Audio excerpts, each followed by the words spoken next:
దోసపిండి ఎప్పుడైనా 2 రోజులకే వేస్తాను. ఈసారి పిండి బాగా ఒదిగొచ్చి 3వ రోజుకి కూడా ఉండింది. అయినా మా ఇంట్లో వాళ్ళు తింటారా? ఏ ఫుడ్ అయినా లాంగ్ పీరియడ్ తినడానికి ఇష్టపడరు. అందుకే ఊరగాయలు కూడా ఒక్క నెలకే పెడతాను. ఏదో ఆఫర్లు వచ్చాయని సగ్గుబియ్యం 6 ప్యాకెట్లు కొన్నారు. అంటే 3 కేజీలు. పొద్దున్నే సగ్గుబియ్యం వడ చేసేయని చెప్పేసి ఆర్డర్లు వేశారు. అడగకుండానే అన్ని చేసి పెట్టేసే మనము ఇంకా అడిగిన తర్వాత చేయకుండా ఉంటామా? నైట్ సగ్గుబియ్యం నానబెట్టాను. ½ కేజీ ప్యాకెట్ ఒకటి బాగా కడిగేసేసి వాటిని సగ్గుబియ్యం 1 ఇంచ్ వరకు మునిగేంత వరకు పోసాను. అంటే అంతకన్నా ఎక్కువ పోస్తే సగ్గుబియ్యం బాగా మెత్తపడిపోయి జావుగా అయిపోతుంది.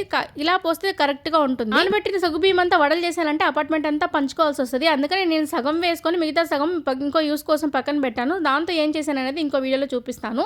ముందైతే ఈ సగ్గుబియ్యంలోకి ఉల్లగడ్డను ఉడకబెట్టి వేసుకున్నాను. దాంతోపాటు ఉప్పు, కొత్తిమీర, జీలకర్ర, అల్లం దంచి వేసుకున్నాను. దాంతోపాటు కొద్దిగా పచ్చిమిర్చిని కూడా చిన్న చిన్న ముక్కలు కట్ చేసి వేసుకున్నాను. వీటన్నిటిని బాగా కలిపేసామంటే మనము బైండింగ్ కోసం ఏ పిండి కూడా వేసుకోవాల్సిన అవసరం లేదు. చక్కగా ఉల్లగడ్డ ఉడకబెట్టి వేసుకున్నాం కదా, దానివల్ల మనకి వడలు పర్ఫెక్ట్ గా వస్తాయి. చేతికి కాస్త చెమ్మ చేసుకోనో లేకపోతే ఆయిల్ పూసుకోనో వడలు అయితే రెడీ చేసుకోవాలి. ఇట్లాగా పల్చగా అద్దుకోవాలి. లేదంటే లావుగా వేసుకున్నామంటే ఆయిల్ ఎక్కువగా పీల్చేస్తుంది. అలాగే లోపలంతా కూడా మెత్తగా సగ్గుబియ్యం జిగురుగా అనిపిస్తుంది. అందుకని పల్చగా ఇలా అద్దుకోవాలి. ఇలా అద్దుకున్నా సరే మనకి కాస్త ఆయిల్ లో వేసాక కొద్దిగా ఉబ్బుతాయి. వారు అడిగి మరీ చేయించుకున్నారు కదా, అందుకని నాకు కాస్త హెల్ప్ చేస్తున్నారు. వడలు ఈ కలర్ లోకి వచ్చిన తర్వాత తీసి వేడివేడిగా సర్వ్ చేసుకోవడమే. టేస్ట్ అయితే అదిరిపోయింది. తిన్న వాళ్ళు ఎవరైనా సరే అద్భుత అనాల్సిందే.